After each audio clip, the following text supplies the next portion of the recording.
তাদের ছেলে মেয়েদেরকে বলেন যে তুমি তোমার মাস্টারকে পায়ে ধরে সালাম করো, তুমি তোমার শ্বশুরকে পায়ে ধরে সালাম করো। আল্লাহ রাসূল কিন্তু কোথাও স্পষ্টভাবে বলেন নাই যে তুমি পা ধরে সালাম করো। ভিডিওটা শেষ পর্যন্ত দেখেন। আশা করি এই ভিডিও দেখার পরে অন্য কোনো ভিডিও দেখতে হবে না যে পায়ে ধরে সালাম করতে হবে নাকি মুখে বলে হাতে সালাম দিলেই যথেষ্ট হয়ে যাবে। এই ভিডিও দেখলে ইনশাআল্লাহ যথেষ্ট হয়ে যাবে, অন্য কোনো ভিডিও দেখার কোনো প্রয়োজন নেই। আল্লাহ তাআলা কী বলে শোনেন। আমাদের সমাজে অনেকেই আছেন যে আমরা এখনও আছি যে আমরা পায়ে ধরে সালাম করতে চাই।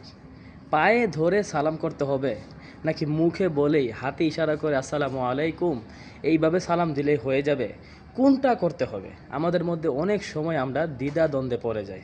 অনেক গ্রামের মা বোনেরা আছেন, মা চাচিরা আছেন, তারা তাদের ছেলে মেয়েদেরকে বলেন যে তুমি তোমার মাস্টারকে পায়ে ধরে সালাম করো, তুমি তোমার শ্বশুরকে পায়ে ধরে সালাম করো, তুমি তোমার ভাইকে পায়ে ধরে সালাম করো। আছেন এরকম? অনেকেই আছে, অনেক জায়গাতে আছে। এখন এটার বিধান কি ভাই? এটা কি আসলেই কোরআন হাদিস দ্বারা প্রমাণিত? এটা কি করতেই হবে? শোনেন, আল্লাহর রাসূল সাল্লাল্লাহু আলাইহি ওয়াসাল্লাম বলেছেন যে তোমরা সালামের প্রচারণ করো, তোমরা সালামের প্রচার করো, বেশি বেশি সবাইকে সালাম দাও। সালামের অনেকগুলো ফজিলত আছে, কিন্তু আল্লাহ রাসূল কিন্তু কোথাও স্পষ্টভাবে বলেন নাই যে তুমি পা ধরে সালাম করো। এখন দেখেন আল্লাহ তাআলা কি বলেছেন। আশা করি ভাই এই ভিডিওটা শেষ পর্যন্ত দেখেন।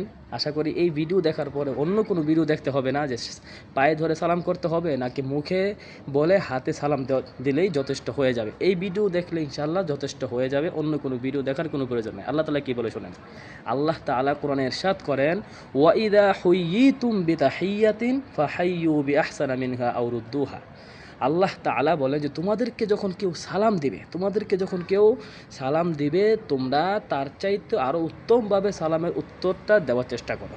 যেমন কেউ আপনাকে বলেছেন যে আসসালামু আলাইকুম, আপনি তাকে উত্তর দিলেন কি ওয়ালাইকুম আসসালাম ওয়া রাহমাতুল্লাহ, একটু বাড়াইয়া। আল্লাহ তাআলা এটাই কিন্তু কোরআনে নিষেধ করেছেন।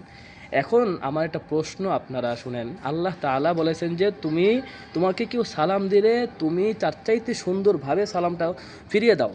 এখন আপনি যদি কারো পা ধরে সালাম করলেন, এখন সে আপনার সালামটা কিভাবে ফিরিয়ে দিবে? একটু কিয়াস করেন, মাথা দিয়ে একটু বোঝার চেষ্টা করেন যে আপনি একজনকে পা ধরে সালাম করলেন, এখন তো সেও আপনাকে পা ধরে সালাম করতে হবে, তাই না?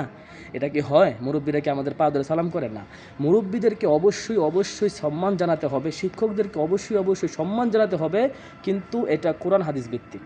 কোরআন হাদিসের নিয়ম মেনে, কোরআন হাদিসের নিয়ম জেনে, কোরআন হাদিসের নিয়মের বাহিরে গিয়ে নয়। কারো পা ধরে সালাম করতে হবে এমনটা কোথাও নাই। আল্লাহ তাআলা বলেন যে আমার বান্দার মাথা একমাত্র আমি আল্লাহর কাছেই নত হবে, আর কারো কাছে নয়। আমার প্রিয় ভাই বন্ধুরা, আশা করি বুঝতে পেরেছেন। শেয়ার করে সবার কাছেই পৌঁছে দিবেন, এবং আজকের এই ভিডিওটি এখানে আমি বিদায় নেব। আসসালামু আলাইকুম ওয়া রাহমাতুল্লাহি ওয়া বারাকাতুহু।